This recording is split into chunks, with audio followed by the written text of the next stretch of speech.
the appliances in the house, the washing machine is the one that has probably been the greatest time saver. Imagine doing washing without having one of these, having to take your clothes somewhere, scrub them by hand one at a time, wash the detergent in, wash the detergent out, and then dry them through the wringer. It would have taken days.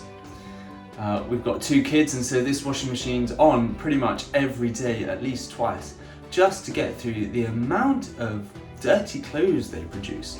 For people so small, it's incredible how much dirty clothes they produce.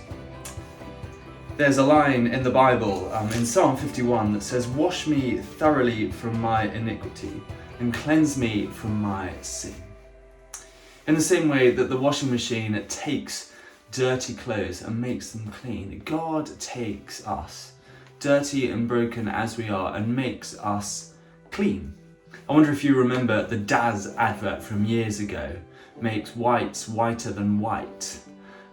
Always with this strong chap wearing a plain white, sparkling white t-shirt.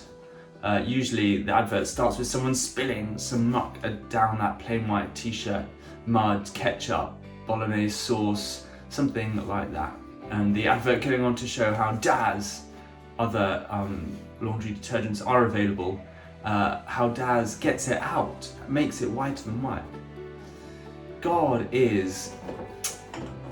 makes us clean.